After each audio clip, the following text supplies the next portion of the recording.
ಗೋಲ್ ಗೋಲ್ ಅಂದರೆ ಗುರಿ.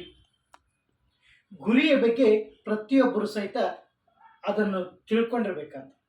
ಯಾಕೆಂದರೆ ಕೆಲವರು ಅವ್ರದೇ ಆದ ಒಂದೊಂದು ರೀತಿಯಾಗಿ ಗುರಿ ಇರುತ್ತೆ.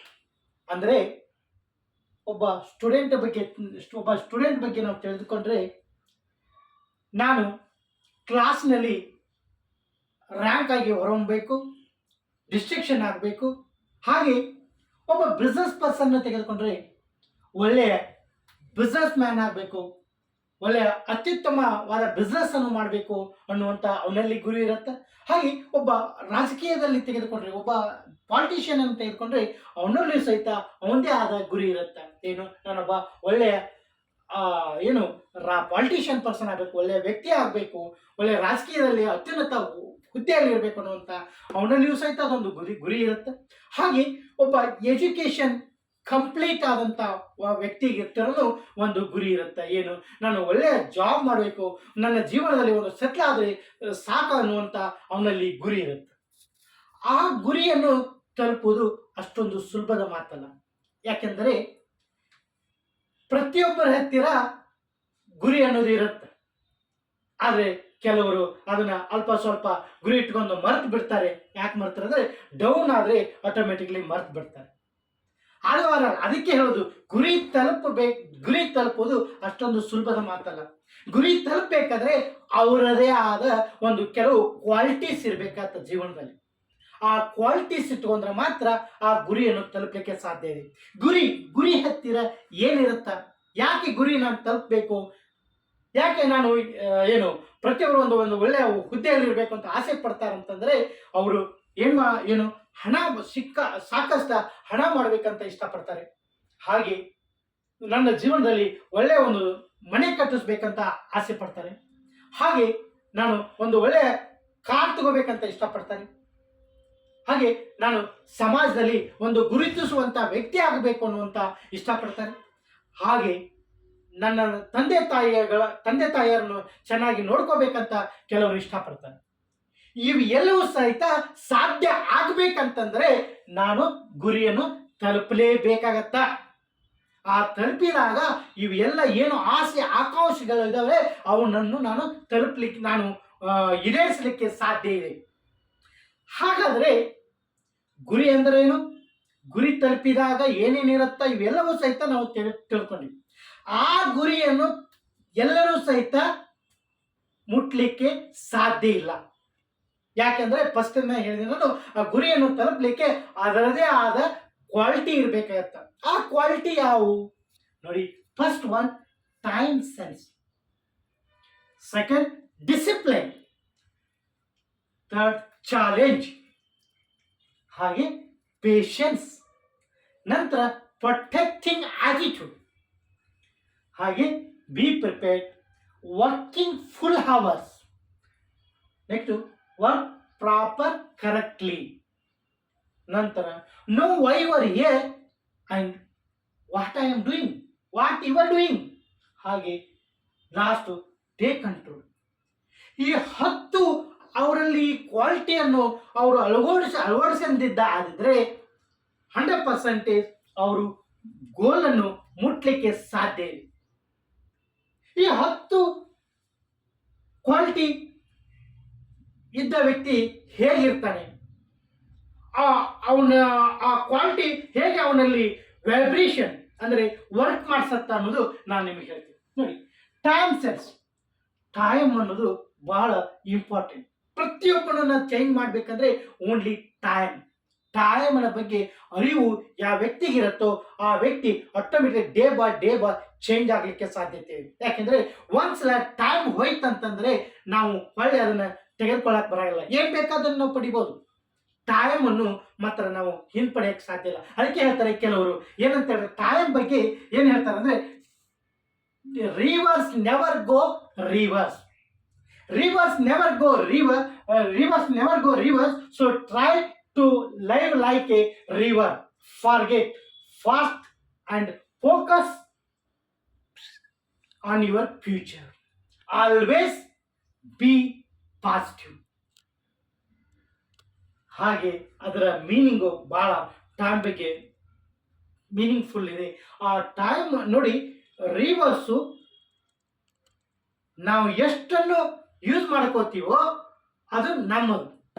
ಆ ರಿವರನ್ನು ಮತ್ತೆ ನಾವು ಏನು ಮಾಡೋಕ್ಕಾಗ ಸಾಧ್ಯ ಇಲ್ಲ, ರಿವರ್ಸ್ ಆಗಿ ತರೋಕ್ಕಾಗಲ್ಲ. ಹಾಗೆ ಟೈಮು ಅಷ್ಟೇ ಇಂಪಾರ್ಟೆಂಟ್ ಇದೆ. ಟೈಮ್ ಹೋದದ್ದನ್ನು ಮತ್ತೆ ನಾವು ಮళ్ళీ ಪಡೆಯೋಕ್ಕಾಗಲ್ಲ. ಹಾಗೆ ಟೈಮ್ ಈಸ್ ಮೋಸ್ಟ್ ಇಂಪಾರ್ಟೆಂಟ್ ಇರುತ್ತೆ ಲೈಫ್ನಲ್ಲಿ. ಗೋಲನ್ನು ಅಚೀವ್ಮೆಂಟ್ ಮಾಡೋವನಿಗೆ ಇದು ಮಸ್ಟ್ ಆ್ಯಂಡ್ ಶುಡ್, ಇದರ ಅರಿವು ಆ ವ್ಯಕ್ತಿಗೆ ಇರಬೇಕಾಗುತ್ತೆ. Next discipline. ನೋಡಿ, ಡಿಸಿಪ್ಲಿನ್ ಭಾಳ ಇಂಪಾರ್ಟೆಂಟ್. ಕೆಲವರು ತಿಳ್ಕೊಂಡಿರ್ತಾರೆ ಡಿಸಿಪ್ಲೈನ್ ಅಂತಂದರೆ ನಾನು ಒಳ್ಳೆ ಚೆನ್ನಾಗಿ ಡ್ರೆಸ್ ಹಾಕೊಂಡ್ರೆ ಸಾಕು, ಹಾಕೊಂಡ್ರೆ ನಾನು ನೋಡಿ ಡಿಸಿಪ್ಲೈನ್ ಇದೀನಲ್ಲ ಅಂತ. ನೋಡಿ, ನೀವು ಡಿಸಿಪ್ಲೈನ್ ಇರಬೇಕಾದದ್ದು ನಿಮ್ಮ ಗುರಿಯಲ್ಲಿ. ಅಂದರೆ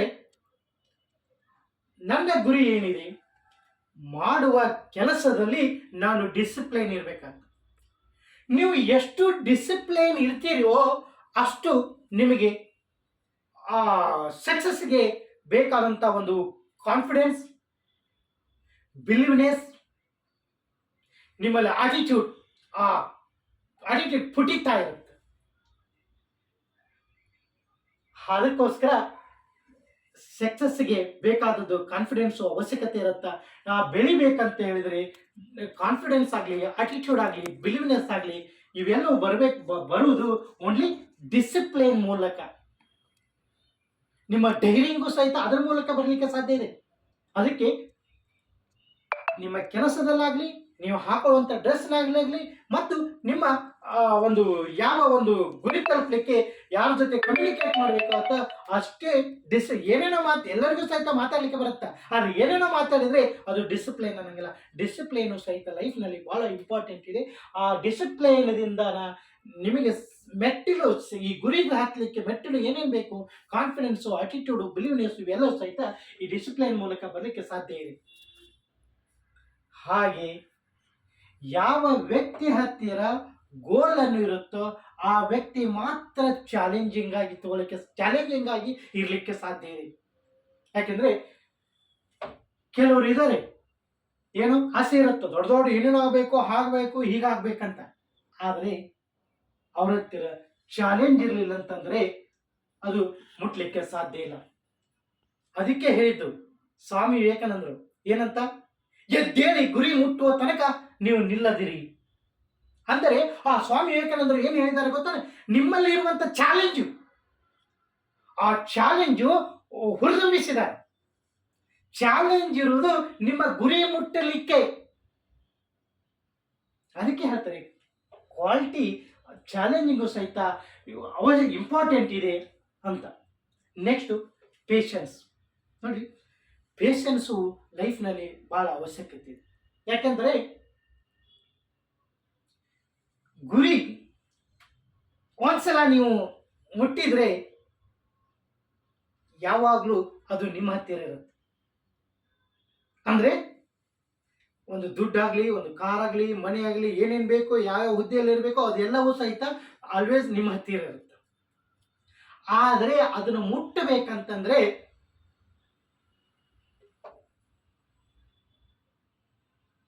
ಅಲ್ಲಿ ಅಬ್ಸ್ಟೇಕಲ್ಸ್, ತೊಂದರೆಗಳು ಅಷ್ಟಿಷ್ಟಲ್ಲ. ಎಷ್ಟೋ ಮಂದಿ ನೀವು ಸಾಗೋ ಟೈಮ್ದಲ್ಲಿ ಕೀಳಾಗಿ ನೋಡ್ಕೋತಾರೆ, ನಿಮ್ಮನ್ನು ಹೀಯಾಳಿಸ್ತಾರೆ. ಹೀಗೆ ಸಾಕಷ್ಟು ಸಹಿತ ನಿಮ್ಮನ್ನು ಕುಗ್ಗಿಸ್ಲಿಕ್ಕೆ, ನಿಮ್ಮ ಒಂದು ಅಪ್ ಅಂಡ್ ಡೌನ್ ಇವೆಲ್ಲ ನೋಡ್ತಾ ಇರ್ತೀವಿ. ಇವೆಲ್ಲವೂ ಸಹಿತ ನಿಮ್ಮ ಕಂಟ್ರೋಲ್ದಲ್ಲಿ ಇರಬೇಕಂದ್ರೆ ನಿಮ್ಮ ಹತ್ತಿರ ಪೇಷನ್ಸ್ ಇರಬೇಕಂತ. ಪೇಷನ್ಸ್ ಇದ್ದಂಥ ವ್ಯಕ್ತಿ ಏನು ಮಾಡ್ತಾನೆ, ಅವನು which is the right, which is the wrong ಅನ್ನುವಂಥ ತಿಳ್ಕೊಂಡು ಅವನು ಎಲ್ಲಿ ಹೋಗಬೇಕು, ಯಾವ ದಾರಿಯಲ್ಲಿ ಹೋಗಬೇಕು ಆ ದಾರಿ ತಲುಪ್ತಾನೆ. ಯಾಕಂದರೆ ಅವನು ತಾಳ್ಮೆಯಿಂದ ಇದು ರೈಟು, ಇದು ರಾಂಗು ಅನ್ನೋದು ಯೋಚನೆ ಮಾಡಿ ಅವನು ಮುಂದೆ ಹೋಗ್ತಾನೆ. ಅದಕ್ಕೆ ಅದು ಯಾರಿಗೆ ಅದು ಸಾಧ್ಯ ಇದೆ ಅಂದರೆ, ಯಾವ ವ್ಯಕ್ತಿ ಹತ್ತಿರ ಪೇಷನ್ಸ್ ಇರುತ್ತೋ ಆ ವ್ಯಕ್ತಿ ಹತ್ತಿರ ಮಾತ್ರ ಅದು ರೈಟು ರಾಂಗು ಅನ್ನೋದು ಗೊತ್ತಾಗುತ್ತೆ. ಯಾಕಂದರೆ ಒಂದು ಗುರಿ ತಲುಪೋ ಟೈಮ್ದಲ್ಲಿ ಕೆಲವು ಸಲ ರೈಟು ಬರುತ್ತಾ, ರಾಂಗೂ ಬರುತ್ತಾ. ಅದನ್ನ ನಾವು ಅಬ್ಸರ್ವೇಷನ್ ಅಂತಾರೆ. ಆ ಅಬ್ಸರ್ವ್ ಮಾಡಿಕೊಂಡು ನಾವು ಮುನ್ನುಗ್ಬೇಕಂದಾಗ ಏನಾಗುತ್ತೆ, ಮುನ್ನುಗ್ತಾನೆ ಯಾವ ವ್ಯಕ್ತಿ ಅಂತ ಹೇಳಿದ್ರೆ ಪೇಷನ್ಸ್ ಇದ್ದಂಥ ವ್ಯಕ್ತಿ ಮಾತ್ರ ಸಾಧ್ಯ ಇದೆ. ಹಾಗೆ ಫಿಫ್ತ್ ನೋಡಿ, ಪ್ರೊಟೆಕ್ಟಿಂಗ್ ದ ಆಟಿಟ್ಯೂಡ್. ಓಕೆ, ಇವೆಲ್ಲವೂ ಸಹಿತ ಇದೆ. ಅವನ ತೀರನು ಸಹಿತ ಏನಿರಬೇಕು, ಆಟಿಟ್ಯೂಡ್, ಪ್ರೊಟೆಕ್ಟಿಂಗ್ ಮಾಡ್ಕೊಳ್ಳುವಂಥ ಗುಣಗಳಿರಬೇಕು. ಯಾಕಂದ್ರೆ ಜೀವನ ಅನ್ನೋದು ಈ ತರನಾಗಿ ಅಬ್ಸ್ಟೇಕಲ್ಸ್ ಮೇಲೆ ಕೆಳಗೆ ಮೇಲೆ ಕೆಳಗೆ ಇರುತ್ತೆ. ಮೇಲೆ ಕೆಳಗೆ ಅಂದ್ರೆ ಮೇಲಿದ್ದಾಗ ಆಟಿಟ್ಯೂಡ್ ಪ್ರೊಟೆಕ್ಟ್ ಮಾಡ್ಕೊಳ್ಳೋ ಅವಶ್ಯಕತೆ ತಾನೇ ಪುಟಿತಾ ಇರುತ್ತೆ. ಡೌನ್ ಆದಾಗ ಆಟಿಟ್ಯೂಡ್ ಲೂಸ್ ಆಗಿಬಿಡುತ್ತೆ. ಆ ಲೂಸ್ ಆಯ್ತಂತಂದ್ರೆ ಏನ್ ಸ್ಟಾರ್ಟ್ ಆಗತ್ತ, ನೆಗೆಟಿವ್ಸ್ ಅನ್ನೋದು ಸ್ಟಾರ್ಟ್ ಆಗತ್ತ. ನೆಗೆಟಿವ್ ಸ್ಟಾರ್ಟ್ ಆದಾಗ ಇದರಲ್ಲಿ ಬರುವಂಥದ್ದು ಏನು, ಗುರಿಯಲ್ಲಿ ಏನೇನೋ ಆಸೆ ಇದೆ ಅಂತ ಏನೇನೋ ಇಟ್ಕೊಂಡಿರ್ತಾರೆ.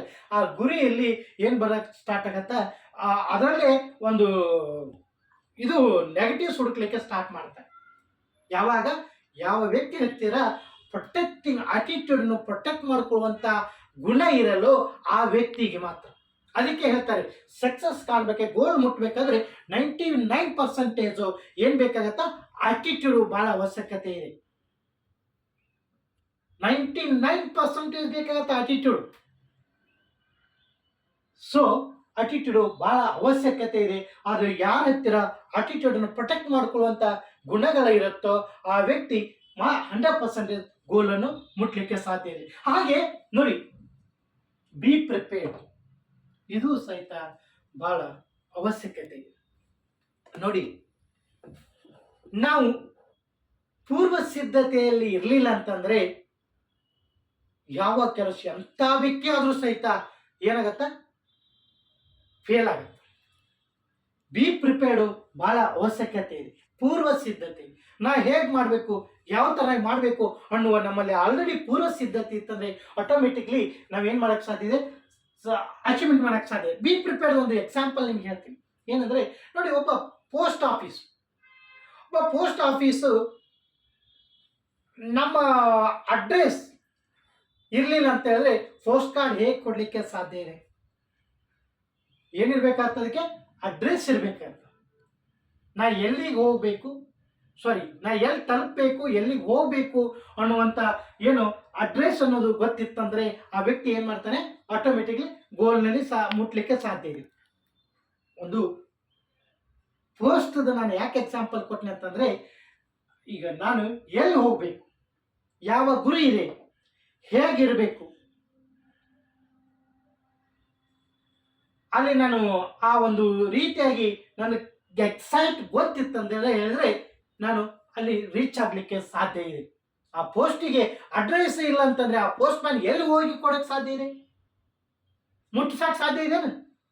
ಆ ವ್ಯಕ್ತಿ ಮುಟ್ಸಕ್ ಸಾಧ್ಯ ಇಲ್ಲ. ಹಾಗೆ ನಾವು ನಮ್ಮಲ್ಲಿರುವಂತ ಗುರಿ ಎಲ್ಲಿ ತಲುಪಬೇಕು ಅನ್ನೋದು, ನಮಗೆ ಅಡ್ರೆಸ್ ಅನ್ನೋದು ಅಂದ್ರೆ ಗೋಲ್ ಅನ್ನೋದು ಇತ್ತಂದ್ರೆ ಆಟೋಮೆಟಿಕ್ಲಿ ನಾನು ಗುರಿಯನ್ನು ತಲುಪಲಿಕ್ಕೆ ಸಾಧ್ಯ ಇದೆ. ಅಷ್ಟೇ ಇಂಪಾರ್ಟೆಂಟ್ ಇದೆ ಬಿ ಪ್ರಿಪೇರ್ಡ್. ಸೊ ನೆಕ್ಸ್ಟ್ ನೋಡಿ, ವರ್ಕಿಂಗ್ ಫುಲ್ ಅವರ್ಸ್ ಯಾಕೆ ನಾನು ಹೇಳ್ತೀನಿ ಅಂತಂದ್ರೆ, ಇವತ್ತು ನಮ್ಮ ಜೀವನದಲ್ಲಿ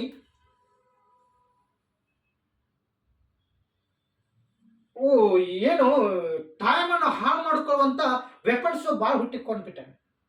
ಮೇನ್ ಇಂಪಾರ್ಟೆಂಟ್ 90% ಮೊಬೈಲ್. ಯಾಕೆ ನಾನು ನಿಮಗೆ ಹೇಳ್ತಾ ಇದ್ದೀನಿ ಅಂದ್ರೆ, ಮೊಬೈಲು ಇಷ್ಟು ಟೈಮ್ ಅನ್ನು ಹಾಳು ಮಾಡ್ತಾ ಇದೆ ಅಂದ್ರೆ ನಾವು ಏನ್ ಮಾಡ್ತಾ ಇದೀವಿ ಅನ್ನೋದೇ ಗೊತ್ತಾಗಲಾರಂತ ರೀತಿಯಾಗಿ ನಾವು ಅಡ್ಯಾಪ್ಟ್ ಆಗ್ಬಿಟ್ಟಿದ್ವಿ. ಮೊಬೈಲು ಯಾವ ವ್ಯಕ್ತಿ ಇವತ್ತಿನ ಈ ವ್ಯಕ್ತಿ ಹತ್ತಿರ ಮೊಬೈಲ್ ಇಲ್ಲ ಅನ್ನುವಂಥದ್ದಿಲ್ಲ, ಪ್ರತಿಯೊಬ್ಬ ವ್ಯಕ್ತಿ ಹತ್ತಿರ ಇದೆ. ಯಾವ ಮೊಬೈಲ್ ಅನ್ನು ಅಡ್ಯಾಪ್ಟ್ ಆಗಿದಾನೋ ಆ ವ್ಯಕ್ತಿ ಏನ್ ಮಾಡಿದಾನೆ, ಅವನು ವರ್ಕ್ ಫುಲ್ ಅವರ್ಸ್ ಮಾಡಲಿಕ್ಕೆ ಸಾಧ್ಯನೇ ಇಲ್ಲ. ಯಾಕೆಂದ್ರೆ ಹಿಂದಿನ ಕಾಲದಲ್ಲಿ ಹೇಳ್ತಾ ಇದ್ರು ಏನಂತ, 12ರಿಂದ 15 ಅವರ್ಸು ಕೆಲಸ ಮಾಡ್ತಿದ್ರು, ಅಷ್ಟೇ ದಷ್ಟಪುಷ್ಟವಾಗಿದ್ರು.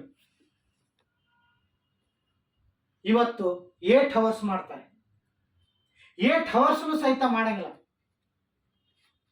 4 ಅವರ್ಸ್ 6 ಅವರ್ಸ್ ಇಷ್ಟು ಮಾಡಿದರೆ ಏನು ಸಾಕು ಅನ್ನುವಂಥ ಇದು ಇರುತ್ತೆ. ಆದರೆ ಅಷ್ಟೇ 4 ಅವರ್ಸ್ 6 ಅವರ್ಸ್ ಮಾಡಿದ್ರು ಟೋಟಲಿ ಫುಲ್ ಆಫ್ ಸುಸ್ತಾಗಿರ್ತಾರೆ, ಪ್ರೆಷರ್ನಲ್ಲಿ ಇರ್ತಾರೆ. ಯಾಕೆಂದರೆ ಅದು ಆಲ್ಮೋಸ್ಟ್ ಆಲ್ ಮೊಬೈಲು ಈ ಅಷ್ಟು ನಮ್ಮನ್ನ ಅಡಾಪ್ಟ್ ಒಂದು ಕಂಟ್ರೋಲ್ದಲ್ಲಿ ತಗೊಂಡ್ಬಿಟ್ಟಿತ್ತು. ಹಾಗಾಗಿ ನೋಡಿ, ವರ್ಕ್ ಎಷ್ಟು ಇಂಪಾರ್ಟೆಂಟ್ ಇದೆ ಅಂದರೆ, ಹಿಂದಿನ ಹಿರಿಯರು ಹೇಳೋರು ಏನಂತೆ, ಕಾಯಕವೇ ಕೈಲಾಸ. ಕೆಲಸ ಮಾಡಿದರೆ ದೇವರನ್ನು ನಾವು ಕಾಣ್ತೀವಿ. ವರ್ಕ್ ಈಸ್ ವರ್ಶಿಪ್ ಅಂತ. ಕೆಲಸದಲ್ಲಿ ನಾವು ಮೈನಸ್ ಆಗ್ತಾ ಹೋದ್ರೆ ಎಲ್ಲಿ ಗುರಿ ಮುಟ್ಲಿಕ್ಕೆ ಸಾಧ್ಯ ಇದೆ? ಗುರಿ ಮುಟ್ಟಕ್ಕೆ ಸಾಧ್ಯ ಇಲ್ಲ. ಹಾಗೆ ನಾವು ಕೆಲಸದಲ್ಲಿ ನಾವು ಕಾನ್ಸಂಟ್ರೇಷನ್ ಇಟ್ಕೋಬೇಕಾಗ್ತದೆ. ಕೆಲಸದಲ್ಲಿ ನಾವು ಕಾನ್ಸಂಟ್ರೇಷನ್ ಇದ್ದಾಗ ಮಾತ್ರ ಏನಾಗತ್ತಾ, ಫುಲ್ ಅವರ್ಸ್ ನಾ ಏನು ವರ್ಕ್ ಮಾಡ್ತೀನಿ ಅದು ಕಂಪ್ಲೀಟ್ ಆಗುವವರೆಗೂ ಫುಲ್ ಅವರ್ಸ್. ಯಾಕೆ ಹೇಳಿದ್ದೀನಿ ಅಂದರೆ, ನಾನು ಒಂದು ಪ್ರಾಜೆಕ್ಟ್ ಕೈಯಲ್ಲಿ ಇಟ್ಕೊಂಡೆ ಅಂದರೆ ಆ ಪ್ರಾಜೆಕ್ಟ್ ಕಂಪ್ಲೀಟ್ ಆಗುವವರೆಗೂ ನಾನು ಹೇಳ್ಬಾರ್ದು, ಆಚೆ ಈಚೆ ತಿರುಗಬಾರ್ದು. ಅದಕ್ಕೆ ವರ್ಕಿಂಗ್ ಫುಲ್ ಅವರ್ಸ್ ಅಂತಾರೆ. ಕೆಲಸದಲ್ಲಿ ಸಕ್ಸಸ್ ಸಿಗತ್ತ ಹೊರತು ಮತ್ತೊಂದರಲ್ಲಿ